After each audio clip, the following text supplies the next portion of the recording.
Nessa parte da aula, a gente já muda o assunto, tá? A gente trabalhou com fluidos em repouso, vendo aqueles conceitos de pressão, né? Unidade de medida, eu falei um pouquinho também, e situações, como elevadores hidráulicos e agora, por último, flutuação.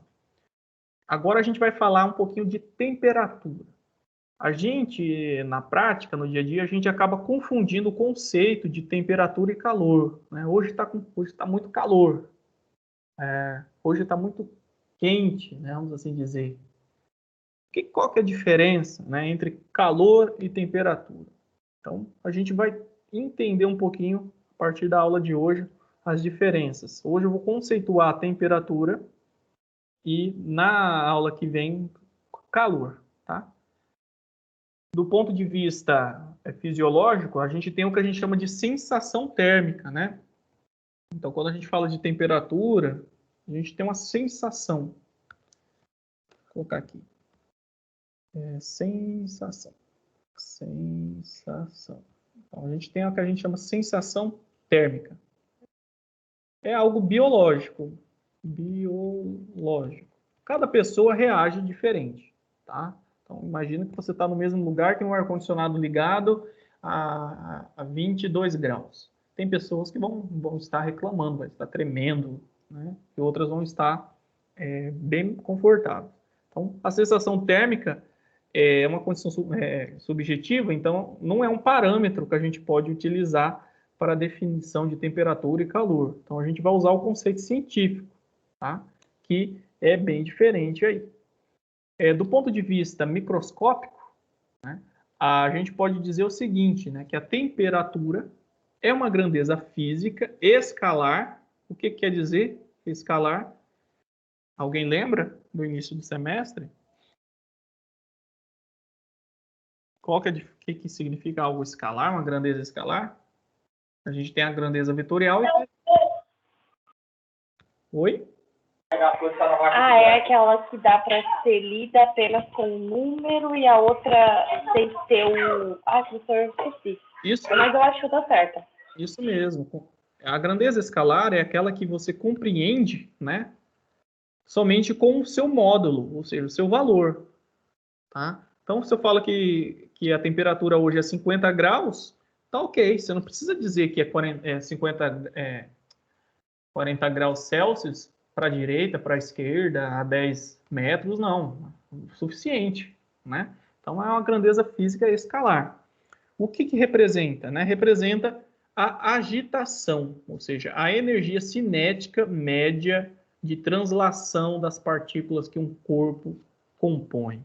Nossa, parece confuso, né? Mas, basicamente, a gente pode verificar isso naquele conceito de pressão também, né? Quando a gente aumenta a pressão, a gente aumenta essa agitação das partículas. Se você, por exemplo, aumentou a pressão do objeto, né, e reduziu o volume, você vai observar que a temperatura vai aumentar, sobretudo, com o objeto. Se você pressuriza bastante, né, você percebe que você vai chegar a um ponto que você vai sentir um aquecimento. Por quê? A energia cinética média dessas partículas, né, que compõem o corpo, vai aumentar. Então, aqui, ó, sob menor temperatura, agitação, ou seja, que a gente chama de energia cinética. Então, quando você fala em agitação, a gente está falando de energia cinética. Energia cinética tem a ver com a velocidade, tá? Velocidade dessas partículas. Então, aumenta essa energia. E o aumento dessa energia, quando a gente faz uma média dessa energia cinética, a gente dá um nome de temperatura, tá? Aí eu falei que esquenta, né? Quando você aumenta essa energia cinética. Esse ato de esquentar é a energia cinética, né, em trânsito, é uma energia em trânsito desse objeto que está a uma temperatura maior para um objeto que está a uma temperatura menor, que é a sua mão. Né? Quando você coloca a sua mão numa panela que está no fogo, aquela panela, né, as partículas que compõem a parede da panela está sob uma energia cinética média muito maior que a sua mão. Então, vai haver um fluxo de energia dessa panela para a sua mão. Esse fluxo de energia a gente chama de calor, tá? Calor é diferente de temperatura. Calor é um fluxo de energia, e essa energia a gente chama de energia térmica, tá? Energia térmica em trânsito. Só existe calor, pessoal, quando as temperaturas dos dois objetos são diferentes. Tá? Se os corpos estão em mesma temperatura, que a gente chama de em equilíbrio térmico, a gente não tem calor acontecendo ali. Então, o calor é uma forma de energia. Você tem que ter uma diferença de temperatura. O calor flui do corpo mais quente para o corpo mais frio. Tá? Aqui é o calor. O calor é uma forma de energia. Então, temperatura é diferente de calor. Quando você fala hoje está calor, está errado. A temperatura hoje está mais elevada. Assim a gente diz, tá? O objeto ele não tem calor, não existe. Você não tem calor. Você está com uma temperatura mais elevada.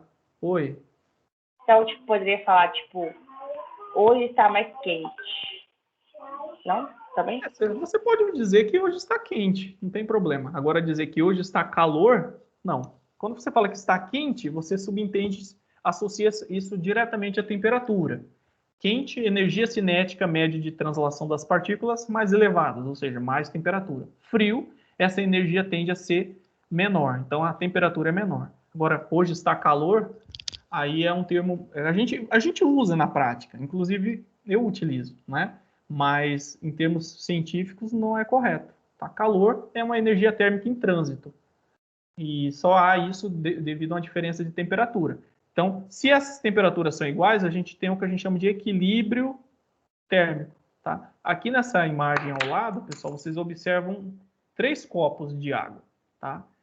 A gente não consegue ver bem, porque isso aqui é uma imagem usando uma câmera especial, uma câmera termográfica, que a gente consegue ver a radiação de infravermelho. O que é a radiação de infravermelho? Mede essa energia dessas partículas. Então, por exemplo, onde está sobre a mesma temperatura, ou seja, que a gente chama de equilíbrio térmico, está sobre a mesma cor. Ó. Então, aqui nós temos a água. A gente observa, pelo fato deles estarem em contato e sob a mesma temperatura, essa região aqui está em equilíbrio térmico. Porém, o ambiente está em vermelho, ó, demonstra uma maior temperatura. Então, vai acontecer o quê? Um fluxo de calor. O calor vai sair do corpo mais quente, que é do ambiente, para o corpo frio, né? Ou seja, o corpo de maior temperatura para o corpo de menor temperatura. Então, aqui vai surgir um fluxo de calor. Mas entre esses fluidos que estão aqui sob a mesma temperatura, não há calor. Tá? A lei zero da termodinâmica, só para conceituar para vocês, né, lendo aqui, determina que todo corpo possui uma propriedade chamada temperatura e que quando dois corpos estão em equilíbrio térmico, suas temperaturas são iguais. Tá? Entenderam? Então, essa parte é conceitual. Temperatura é uma grandeza física associada a essa energia cinética média de translação das partículas que compõem o corpo. Quanto maior a temperatura, maior essa energia cinética. Tá? E o fluxo de calor acontece do corpo com maior temperatura para o de menor temperatura, até que eles atinjam a mesma temperatura. Uma vez que atinge esse equilíbrio de temperaturas, ou seja, esse equilíbrio térmico, não vai haver mais calor. Tá? Aqui está a representação dessa energia cinética que o corpo tem. Então, eu falei que há uma energia cinética associada à translação, mas pode haver também associada a uma rotação e vibração das partículas. Tá? Então, translação é esse movimento de vai e vem. Então, imagina você está indo de um aparelho da sua casa para outra, vai e vem. E esse movimento é de translação. Rotação é você ficar girando, né, em torno de um ponto qualquer. E de vibração, imagina que nós temos duas partículas conectadas aqui. Ó. Aqui tem uma energia de ligação, né? Então, uma fica afastando e se aproximando da outra, como se estivessem ligados por uma mola. Então, esses são alguns modos, né, de movimento que podem apresentar, podem ser entendidos como associados a essa energia cinética da partícula. Então, a temperatura é uma grandeza associada à energia cinética de translação, porém, todas as energias correspondem à chamada energia interna de um corpo. Então, sobretudo, a gente pode entender esses fenômenos acontecendo dentro do material, né? E isso, quanto mais rápido acontece essa movimentação, maior é essa temperatura que a gente enxerga, a gente percebe no mundo real, né? Cada um vai, claro, vai perceber diferentemente essa sensação de temperatura, né? Porque aí já vem uma questão biológica e fisiológica do ser humano. Aí, pessoal, surgiu uma necessidade, né, na prática, de entender como que a gente mede a temperatura, né? E como que a gente consegue medir a temperatura, né? Sem a sensação. Imagina que você vai fora do cotidiano, né? Você quer saber se uma panela está quente. Você não vai colocar o seu dedo lá e para medir a temperatura, né? Lá dentro. Imagina que está fervendo o negócio. Ou você quer ter uma noção imagina uma indústria que está fundindo metal, o aço. Como que eu vou saber se eu atingir a temperatura que eu quero, né? Então, com base em alguns instrumentos de medição que a gente chama o nome de termômetro, a gente faz uma medida dita indireta, tá? Baseado aí nas propriedades físicas dos materiais, tá? Por quê? As propriedades dos materiais, eles se alteram com a temperatura. Alguns materiais vão ter um aumento de volume quando você esquenta ele, tá? Ou o contrário, se a gente resfria, coloca numa região de menor temperatura, ele fica mais frio, então ele se contrai. Então, a variação no volume é um parâmetro indireto que a gente pode calibrar isso numa escala, tá? A densidade, o objeto ele tende a ficar menos denso quando você acaba aquecendo, outros ficam mais densos. A cor também. A cor, pessoal, está associada aí à radiação. A radiação, imagina que você esquenta um ferro, você percebe que ele tende a ficar vermelho, né? E essa escala de vermelho, a cor, é uma emissão de luz, né? Que a gente dá o nome de radiação. Quanto mais quente esse objeto, a tendência é que essa cor fica mais branca, né? Tem mais energia. E existem equipamentos capazes de medir essa radiação, como esse aqui, ó. A gente tem uma escala de cores. Aqui mede a cor, mas essa é uma cor que a olho nu, para objetos em baixas temperaturas, acaba não sendo... A gente não consegue ver, não consegue perceber, mas a radiação, que é uma forma de luz, que a gente pode entender como uma cor, esses objetos conseguem captar. Aqui, por exemplo, a escala de azul está em 16,6 graus. Então, aqui está 17,6 graus. E aqui, de acordo com a graduação, aqui a gente consegue ver a variação da temperatura no espaço. E outros mudam as suas propriedades elétricas, tá? A resistência elétrica acaba aumentando ou diminuindo com o aquecimento. Resistência elétrica é a dificuldade em você conduzir eletricidade por um fio. Então, todo objeto, né, eles apresentam uma resistência elétrica, uma dificuldade na passagem da corrente elétrica. Aumentou a temperatura, você acaba facilitando ou não. E aí, né, os físicos, os engenheiros fazem a calibração, né? Existe a calibração. Calibrar é você criar, né, um ponto de controle e dizer que aquele ali é o seu valor 1, né? E aquele outro é o seu valor 100, por exemplo. Então, para volume X, você tem 10 graus. Para volume Y, você tem 50 graus. Claro que essa calibração, ela não é feita de qualquer forma. A gente vai ver um pouquinho, tá? Como que a gente calibra. Mas antes disso, vamos dar uma olhadinha aqui em um termômetro muito comum, que é o termômetro clínico, né? Utilizado aí para medição de estado febril, né, dos pacientes, né? Para ver qual que é a temperatura corpórea aí. Ou também é conhecido aqui como termômetro de bulbo ou de mercúrio. Basicamente, ele é composto de uma graduação, né, que está aqui, que é essa graduação, essa essa reguinha que vocês observam aqui, ela está ajustada, né? Ela está ajustada de acordo com essas características que variam do material, tá? E nós temos esse tubo externo, né? E dentro nós temos um tubo fino, que a gente chama de capilar. Ele é um tubo fino, capilar, vem de capilaridade. Capilaridade é uma propriedade que os fluidos têm de escoar dentro de pequenos canais. Então, é um tubo fino interno. E dentro desse tubo fino, ou tubo capilar interno, vai ter uma substância termométrica. O que é uma substância termométrica? São essas substâncias, né? No caso, líquido, aqui é um líquido, muito utilizado é o mercúrio, né? Também o álcool é utilizado. Por quê? Né? Com a variação da temperatura, a gente vai ter uma dilatação do fluido. Então, vai aumentar o volume. O fluido ele vai dilatar. Então, ele vai mantendo-se, né? Obviamente, a mesma quantidade de fluido, ele só vai aumentar o seu volume. Então, ele vai fluir para dentro desse tubo aqui, ó, do tubo capilar interno, né? Até a temperatura que está sendo medida. Então, há uma variação desse volume devido a uma dilatação, né? E assim, com a calibração, a gente tem uma medida indireta de temperatura.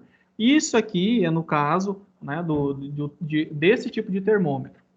Aí, como eu disse, né, na prática existem vários outros tipos. Nós temos esse caso aqui, ó, é o bimetálico. O bimetálico.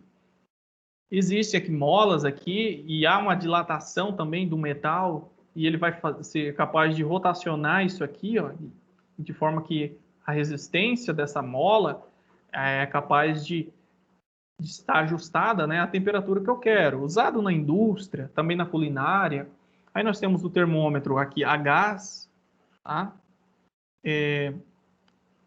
Que há uma expansão de um gás, de acordo com um aumento da temperatura também, que vai exercer uma pressão, e essa pressão vai estar calibrada de acordo com a temperatura também. Aqui o caso do infravermelho, muito utilizado hoje em dia, nesse tempo de pandemia, né, que você mede indiretamente a temperatura da pessoa, que, no caso, aqui ele não dá um espectro, né, a gente não consegue ver essa variação de cor, mas ele mede a temperatura de um ponto. Ele analisa a radiação, tá? A radiação infravermelha que é emitida pelo corpo. Todo o corpo, pessoal, ele tem energia associada à temperatura, né? A gente viu aqui pela definição da primeira lei da termodinâmica. Então, todo o corpo possui uma propriedade chamada temperatura. Todo o corpo. Então, todo o corpo vai emitir esse infravermelho, que é uma forma de luz, uma radiação, a gente não enxerga, né? E esse equipamentozinho ele é capaz de medir esse fenômeno, tá?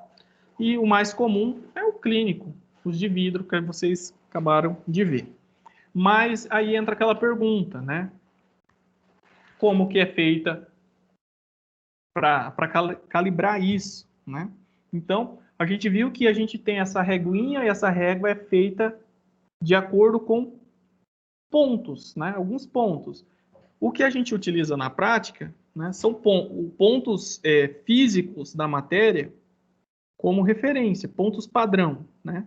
Por exemplo, a ebulição da água,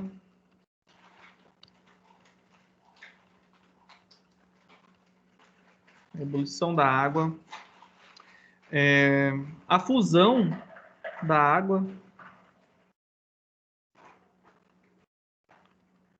são valores que, em termos gerais, são universais. Imagina o ponto de ebulição da água a nível do mar. É 100 graus.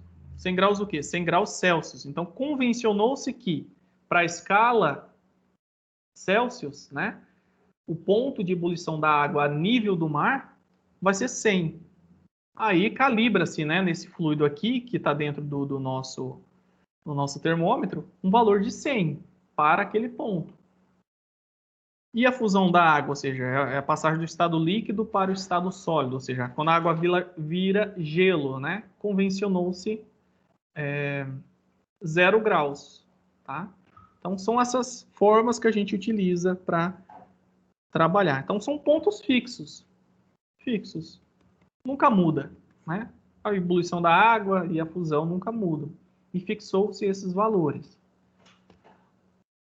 Aí nós temos, pessoal, na prática, várias escalas aí termométricas, escalas que medem a temperatura.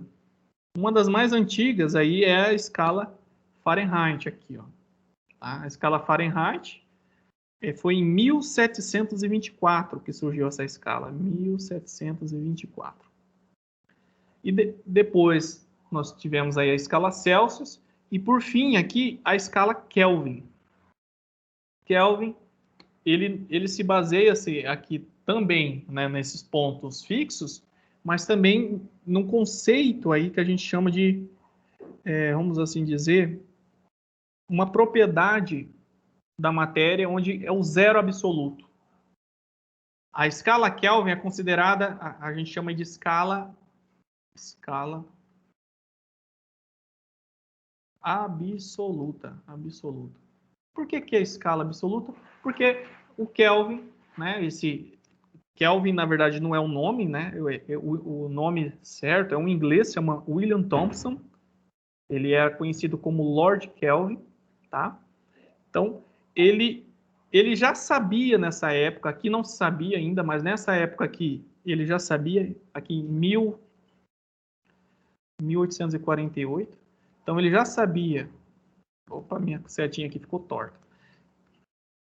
Ele já sabia que nessa época que a temperatura associava-se à agitação, tá? A agitação das partículas. Então, quanto menor a temperatura, menor essa agitação. Então, ele definiu um valor absoluto, ou seja, aquele zero que todo mundo fala, o zero absoluto. O zero absoluto na escala Kelvin equivale a menos 273 graus Celsius, tá? Então, quando a gente vai na escala Kelvin, quer saber qual que é o valor de zero, tá? Então, 0 Kelvin é igual a menos 273 graus Celsius. Então, quando você está aqui olhando a escala Celsius, ó, 0 a 100 graus, né? Graus Celsius. 0 é a temperatura de fusão da água. 100 graus é a temperatura de ebulição. Esse 0 graus Celsius não é o zero absoluto, tá? O zero absoluto é quando a temperatura da matéria, né, que você está analisando, atinge menos 273 graus Celsius.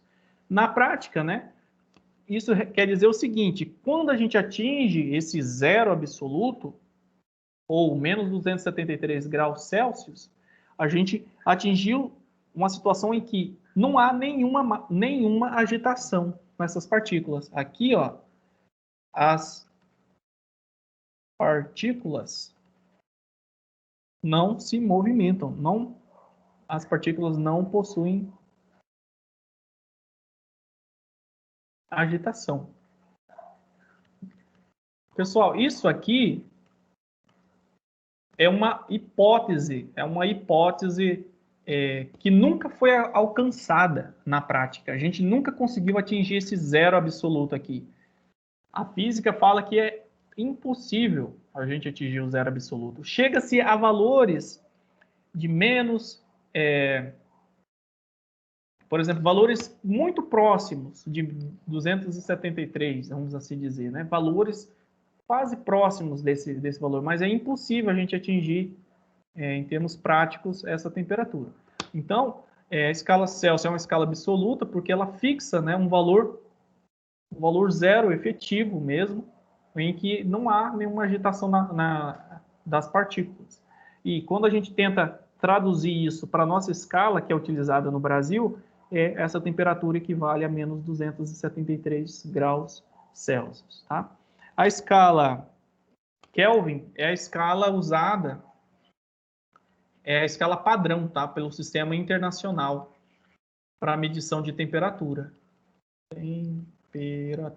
Então, quando a gente mede temperatura, a gente está trabalhando no SI, a gente usa a escala Kelvin, né? Mas no Brasil, a gente trabalha com a escala Celsius. Aí, para situações que requerem essa conversão, a gente utiliza a escala Kelvin.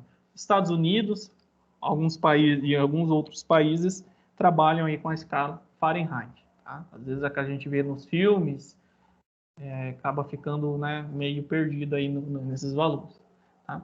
Aqui nessa imagem a gente tem as equivalências, né? Então, ó, 100 graus Celsius equivale a 212 graus Fahrenheit, que por sua vez é equivalente a 373 Kelvin. O 0 graus Celsius equivale aqui, ó, 273 Kelvin, tá? Ou 32 graus Fahrenheit. Então, são escalas que a gente tem uma certa equivalência.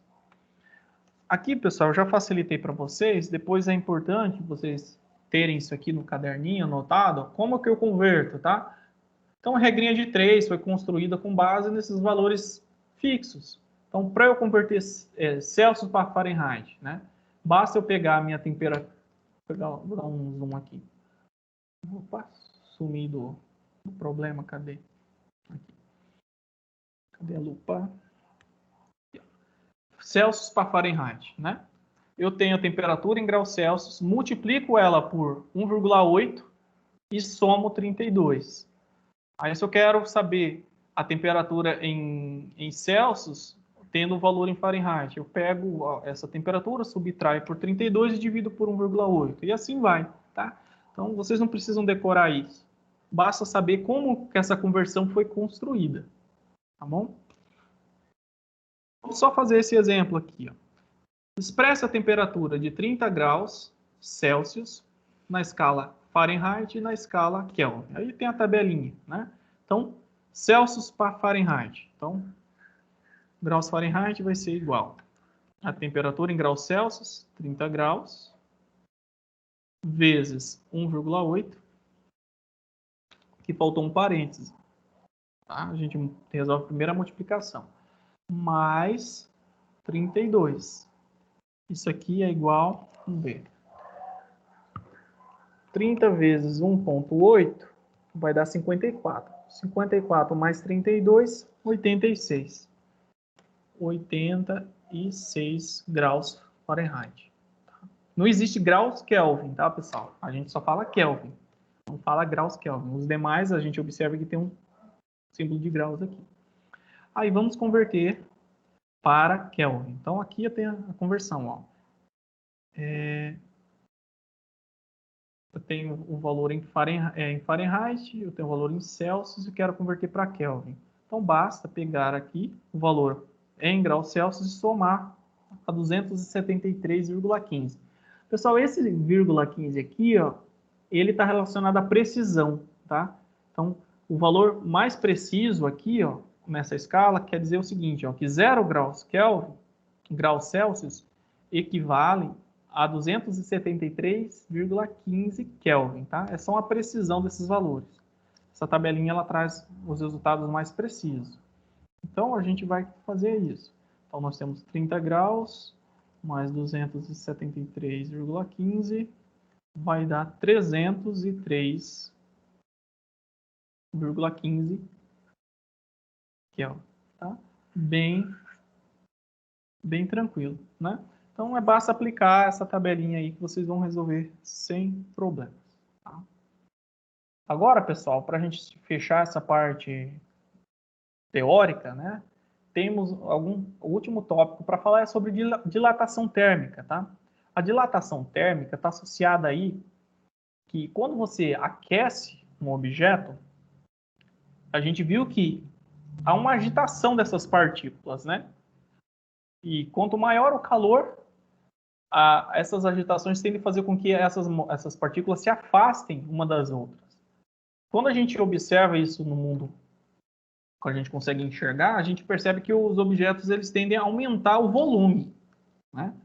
E isso, né, a gente chama de dilatação térmica. Então, esse é o conceito. É aumento das dimensões do corpo. Alguns objetos vão aumentar mais uma dimensão do que a outra. Uns vão, por exemplo, um vai ficar mais comprido do que mais largo. Isso vai depender da proporção, comprimento, largura, tá? Mas esse aumento da dimensão chama-se dilatação térmica. Se vocês observarem no dia a dia de vocês, por exemplo, na calçada, né, quando é bem feita, bem planejada, vocês observam que elas não são feitas, por exemplo, completas, né? Há algumas emendas, alguns espaços aqui, né? Entre uma placa e outra. Quando a gente faz uma calçada muito grande, sem considerar que o cimento, né, com a ação do calor do sol, ele vai aumentar suas dimensões, a gente observa que aquela calçada ela tende a apresentar várias trincas, né? Então, quando o projeto é bem feito, a gente coloca um espaço aqui. É uma junta que a gente chama junta de dilatação, tá? Junta de dilatação. A gente está prevendo que esse material, né, ele vai aumentar de volume com o aquecimento. Então, trilhos de trem, por exemplo, precisam ser projetados prevendo que com aquecimento, né, eles vão aumentar de comprimento também. Então, existe aqui, ó, juntas de dilatação. Quando não é bem planejado, bem pensado, ou se o calor excede o que foi previsto, ou seja, essa estrutura ela dilata muito mais que esse espaço aqui, a gente vai observar deformações. Ó. Isso aqui são projetos mal pensados, né? Então, houve essa deformação. E como calcular o quanto que essas dimensões vão aumentar, né? Aí existem algumas continhas, né? Então, como eu já comentei para vocês, alguns objetos vão aumentar o volume como um todo, né? Outros vão aumentar mais o comprimento e outros vão aumentar mais superficialmente. Como eu posso considerar uma situação em relação à outra? No geral, todos vão aumentar o volume, tá? Vai aumentar a largura, o comprimento e a altura. Mas a gente pode desprezar em algumas situações, tá?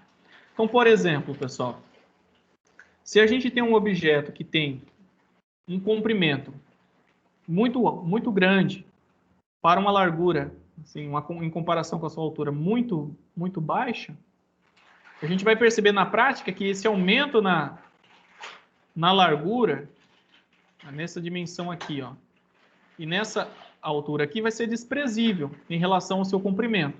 Então, nesse caso, a gente analisa em termos apenas de uma dilatação linear, tá?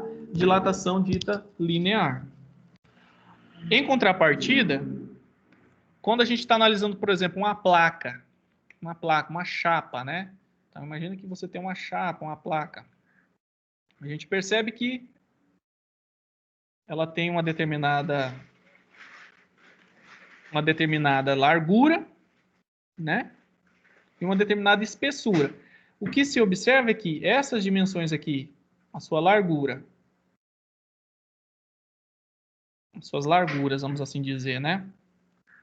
E em relação à sua espessura é que a largura vai aumentar de forma substancial em comparação à sua espessura, porque o calor ele tende a ter essa característica. Então a gente acaba desprezando essa variação na espessura, quando a gente está analisando chapas, né? Coisas que apresentam dimensões em relação a uma das suas dimensões muito pequenas em relação à outra. Então a gente observa que vai haver uma dilatação superficial. Ela vai aumentar de superfície e vai variar pouco na sua espessura. Então aí a gente tem esse fenômeno aqui de dilatação superficial. Aí no caso já de objetos grandes, maciços, né? Aí a gente acaba não desprezando isso. Aí então como que eu calculo essa dilatação? Ou seja, esse aumento nessas dimensões? Aí temos essas equaçõezinhas aqui embaixo, que é em função de alfa, tá? Vamos começar trabalhando com esse caso do meio aqui, a dilatação linear. Então aqui nós temos uma barra de comprimento L0, tá? Uma temperatura T0. Essa temperatura T0 subiu, né? Aumentou para essa temperatura T. Então a gente vai observar que dessa dimensão aumentou esse delta Lzinho aqui, ó. Então daqui veio para cá. Esse delta Lzinho a gente chama aqui de dilatação linear, que tem dimensão de comprimento, tá? A dilatação é a medida de comprimento. Dilatação, no caso, linear, tá? E quanto que equivale essa dilatação linear? É o comprimento inicial multiplicado pela essa ΔT, ou seja, pela essa variação de temperatura e por um coeficiente alfa. Esse alfa a gente chama de coeficiente de dilatação linear. Ele é linear, porque está analisando essa situação linear. Esse coeficiente de dilatação linear, ele é uma propriedade do material, tá? Depende de cada material. Tem materiais que se dilatam mais, outros menos. Isso você vai encontrar tabelado, tá? Então, essa é a situação. Em contrapartida, quando a gente analisa a dilatação superficial, a gente vai estar calculando um ΔA, que é aumento de área. Nós temos essa área inicial, com o aquecimento, a gente aumentou desse pedaço para esse. E essa variação nessa área, né, a gente chama de dilatação superficial. Já o nosso ΔA, ele tem dimensão de área. Por exemplo, vamos imaginar no sistema métrico. Então, isso aqui tem dimensão de metros, isso aqui tem dimensão de metros quadrados. E é em função de um coeficiente beta aqui. Esse coeficiente beta é o coeficiente de dilatação superficial. Beta, pessoal, é igual a 2 vezes alfa, ou seja, é o dobro do coeficiente de dilatação linear, tá?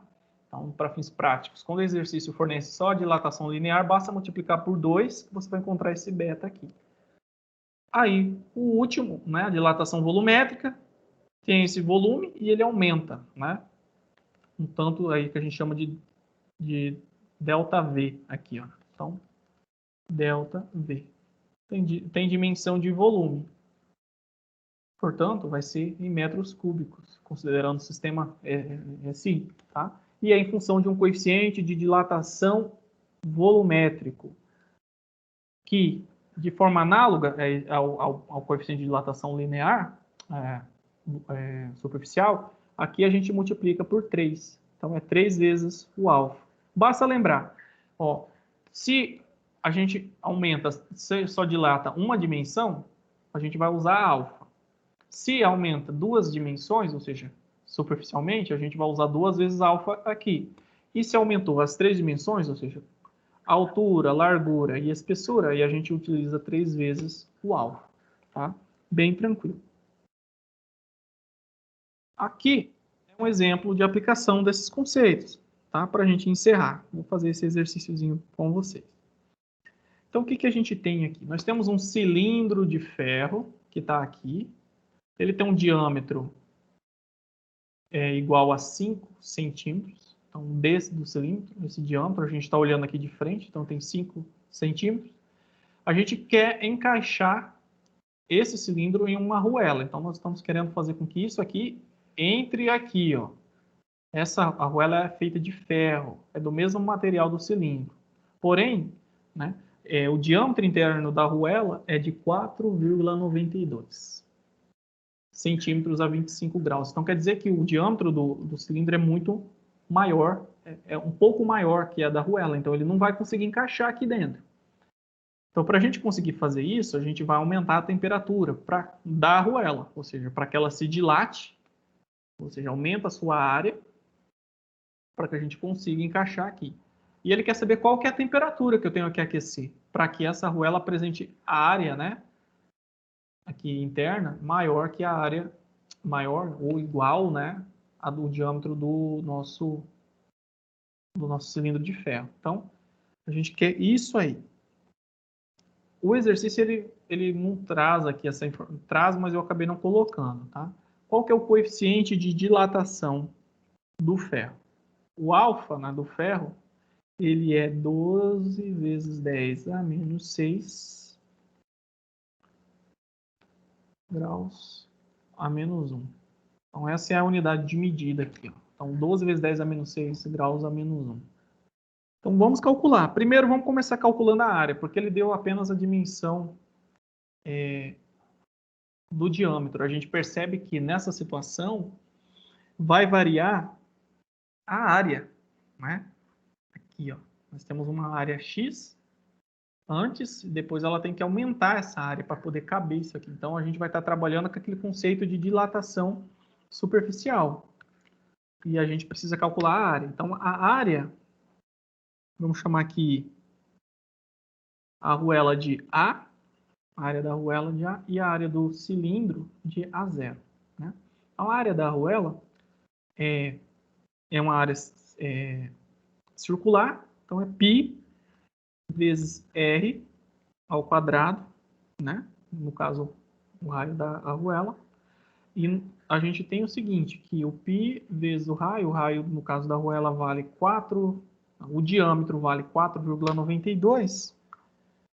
Basta a gente fazer a divisão disso aí por 2 e elevar ao quadrado. Então, 4,92 dividido por 2 vai dar isso aqui, 4,92 dividido por 2, que eu tenho o diâmetro, elevado ao quadrado. Então, se eu calculo isso aqui, a gente vai encontrar, em função de π, vou colocar aqui em função de π.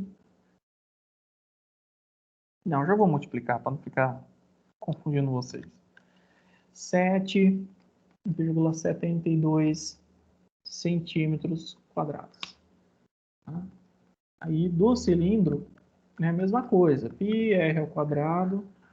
Aí nós temos que o raio é o diâmetro dividido por 2, então é 5 dividido por 2 ao quadrado, que vai resultar numa área 2,5 ao quadrado vezes π. Vai dar... Vou fazer de novo aqui.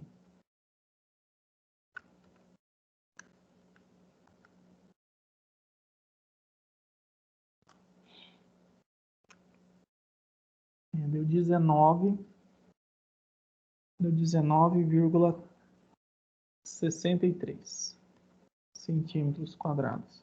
Só vou confirmar se os meus resultados estão batendo aqui. Uhum.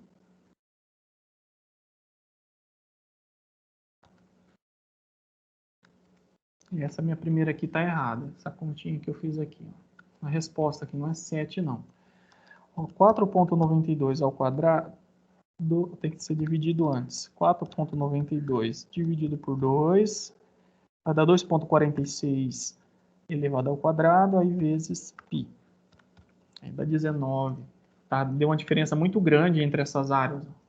E a gente percebe que o diâmetro varia muito pouco, né, entre a arruela e o cilindro. Então, as áreas têm que ser bem próximas. 4,92 para 5 centímetros é coisa de 0,08. Né?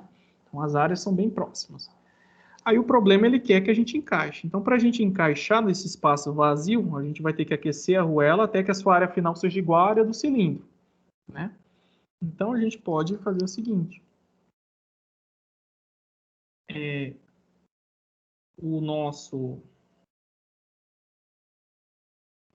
A nossa área... Vamos pegar a equaçãozinha aqui. Ó. Vou pegar a equaçãozinha aqui atrás. A gente sabe que o nosso ΔL é igual a área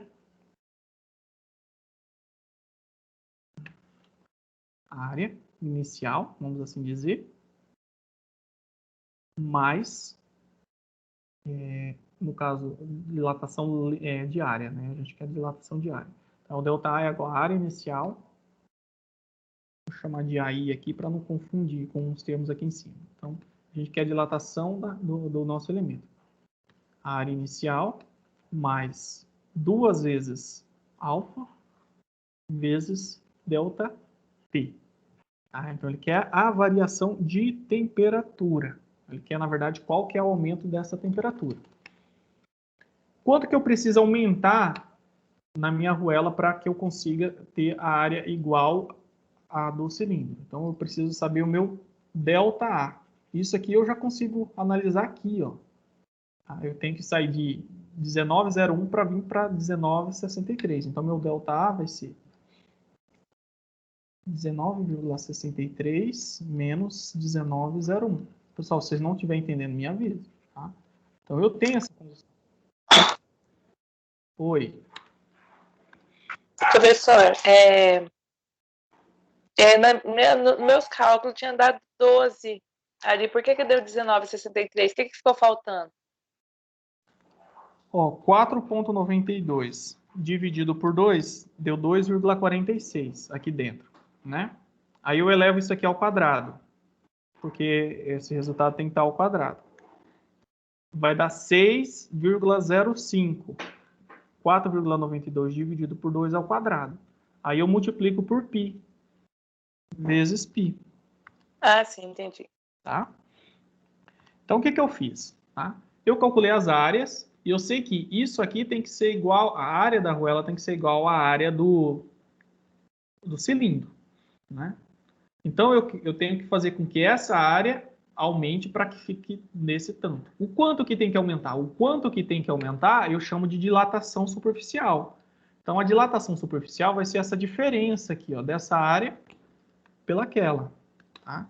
Então, se eu fizer essa subtração, eu sei quanto que tem que aumentar. 19,63 menos 19,01 vai ser 0,62 metros quadrados. Então, eu já tenho essa informação aqui. Ó.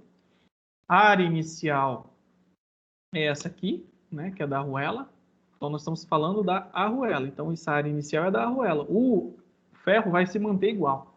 O ΔT é a temperatura, vou colocar aqui já os termos. Então, o dA vai ser 0,62, só para a gente ir substituindo os termos que a gente tem. A área inicial, vou chamar isso aqui, para não ficar os termos bagunçados. A área inicial é 19,01. 2 vezes alfa, alfa vale 12,10 a menos 6. E o ΔT é a temperatura final, que é o que eu quero, menos a temperatura inicial, que é 25. Tá? Então, eu vou encontrar esse T, é o termo que está pedindo. Vou vir aqui para o outro lado. Vou reescrever a equação.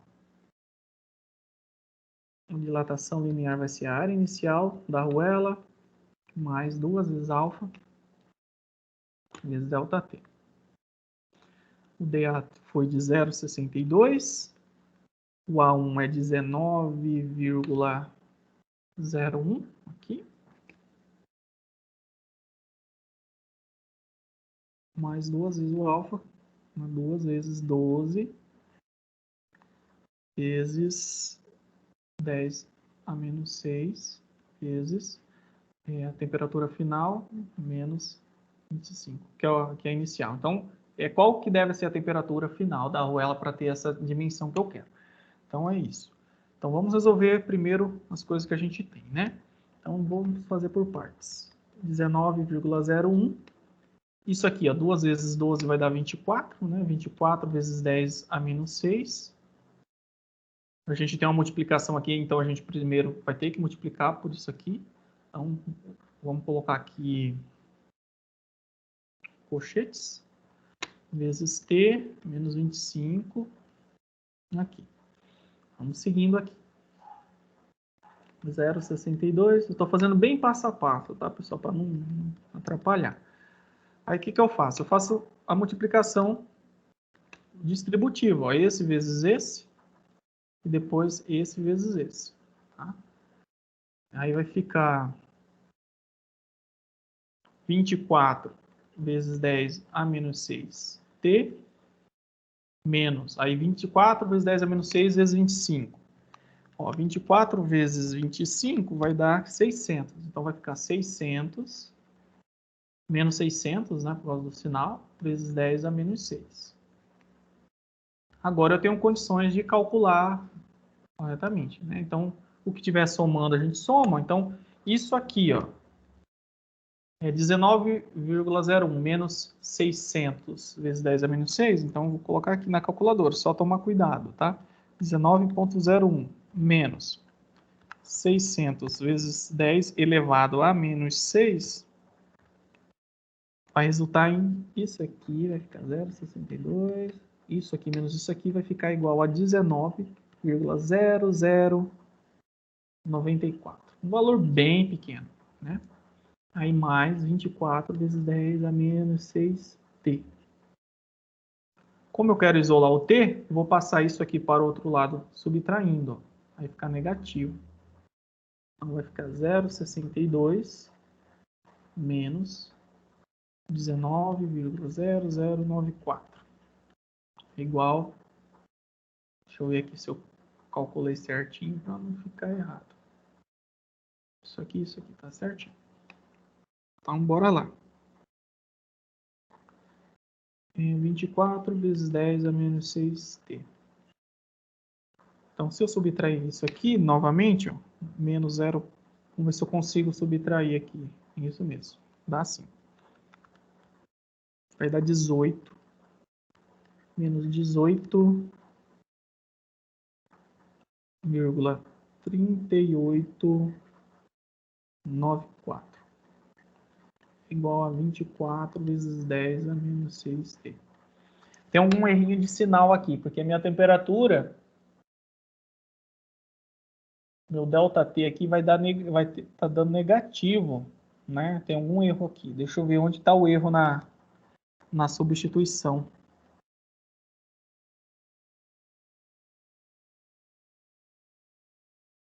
Onde está o errinho aqui na substituição?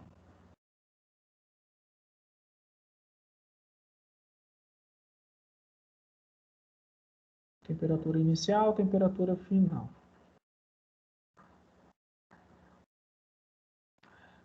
Bom,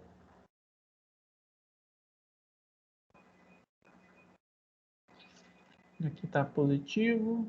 Não tem por que ser negativo aqui. Deixa eu ver aqui. 19.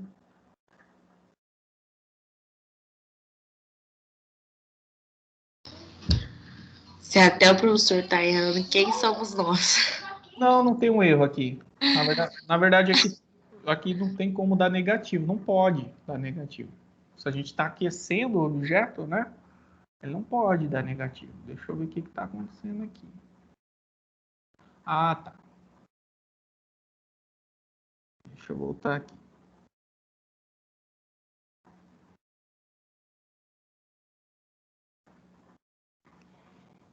O erro está aqui, pessoal.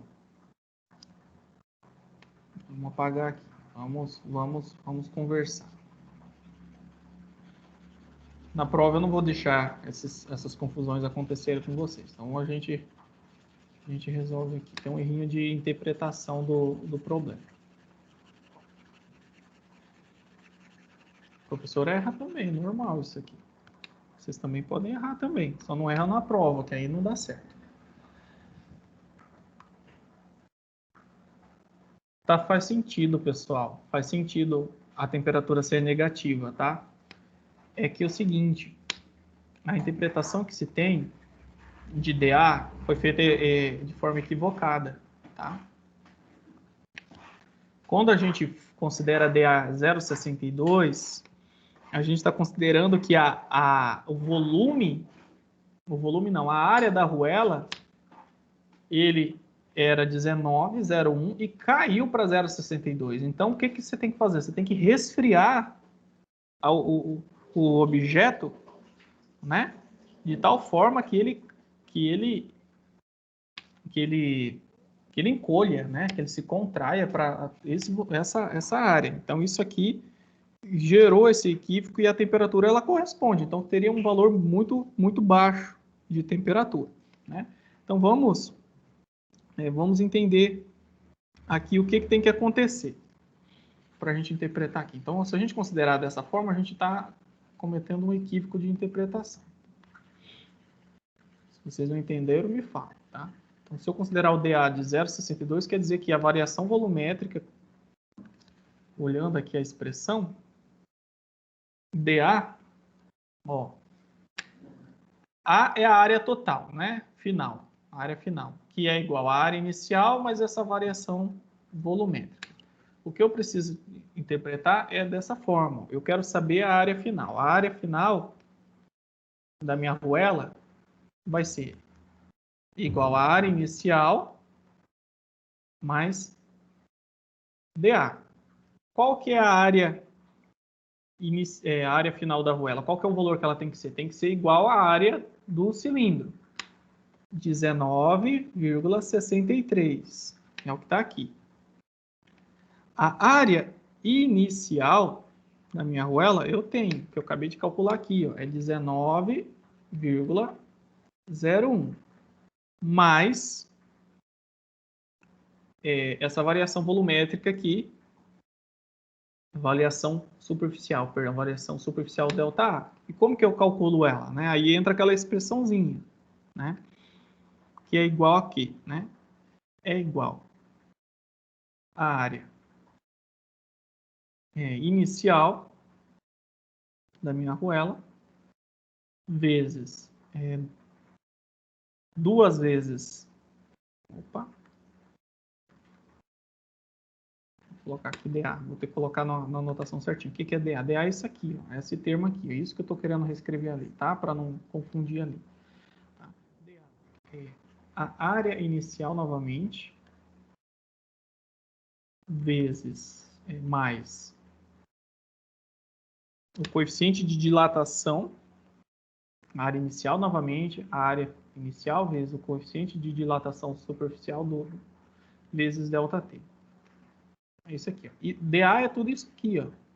Então isso aqui é DA, é da fórmulazinha anterior, né, que ficou confuso aqui, ó. DA é a área inicial vezes beta vezes ΔT. Beta é igual a 2α. A área inicial vezes beta vezes 2α. Tá? Isso aqui é o DA. Eu coloquei um A mais aqui, pessoal. Estou confundindo vocês. Eu tenho que tirar esse aqui. Senão vai somar coisa aqui. Isso aqui é o meu DA. Isso aqui é o meu DA. Então, a área inicial mais o quanto que dilatou vai me dar a minha área final. A minha área final que eu quero é 19,63. A minha área inicial é 19,01. A partir daqui, eu resolvo o problema. Eu não vou substituir minha área inicial aqui só para a gente colocar esse termo em evidência, tá? Vai ficar área inicial aqui, ó. Então, a área inicial é igual a essa área aqui. Então, eu posso reescrever essa equaçãozinha. Vou trazer para cá, pessoal. Um pouquinho trabalhoso, tá? A é igual a área inicial mais DA. DA é a dilatação. A área final. AI, isso aqui é AI vezes 2α vezes ΔT. Lembrando que A é a dimensão do cilindro e aí eu chamei aí a dimensão inicial da arruela. Então eu quero que ela dilate de tal forma que no final ela tenha essa mesma dimensão A aqui, que por sua vez pode ser obtida por essa expressão. Então o que eu vou fazer agora? Agora eu vou substituir os termos que eu preciso encontrar, tá? Então vamos lá. Eu tenho que a área do cilindro é 19,63. Eu parto de uma área inicial de 19,01. Aí eu somo aqui novamente. Aí eu posso fazer isso em evidência, que é o que eu queria fazer daquela hora e acabei não fazendo. Ó. Se eu tenho a área inicial aqui e a área inicial aqui, eu posso fazer o seguinte. Ó. No lugar desse área inicial aqui, eu posso pegar esse termo. Não, vou fazer do jeito normal, tá? Vamos só substituir o que tem aqui, senão vai bagunçar mais ainda. 2 vezes alfa. Alfa vale quanto? Eu falei para vocês que é 12. 12 vezes 10 a menos... Isso, 12 vezes 10 a menos 6. Isso mesmo. Esse é o valor. E o ΔT é o que eu quero. Tá? Agora sim, eu quero o ΔT. Tá? Eu quero saber quanto que tem que variar a minha temperatura. Tá? Então, é o ΔT que eu quero. Depois eu calculo o T, tá? Eu quero calcular a primeira variação de temperatura. Depois eu calculo o T. Aí fica mais fácil no final. Só pego, aí subtraio isso aqui. Então vamos lá. Agora eu tenho condições de terminar. Então esse termo eu já vou passar de antemão para cá. Vai voltar, ó, 19,63. Esse termo vai vir para cá subtraindo, vai ficar 0,62. Tá? Já tirei isso aqui. Aí eu faço as multiplicações devidas, então vai ficar aqui, ó, 19,01 vezes 2 vezes 12 vai dar 456. Toda essa multiplicação. Então vai ficar 456 vezes 10 a menos 6. Mantenho aqui, é igual aqui multiplicado ΔT. Aí eu deixo o ΔT aqui e passo esse termo para cá dividindo. Então vai ficar ΔT é igual a 0,62 dividido por 456 vezes 10 a menos 6. Então 0,62 dividido por isso, vezes 10 a menos 6. Aí deu uma temperatura de 1358,93 graus Celsius. Então, como a arruela ela estava a 25, né, ela precisa sofrer uma variação de temperatura dessa magnitude aqui, ó, tá? Então, qual que é a temperatura da arruela? Então, eu sei que o meu ΔT é esse. E pode ser obtido como a temperatura final menos a temperatura inicial, que no caso é 25 graus.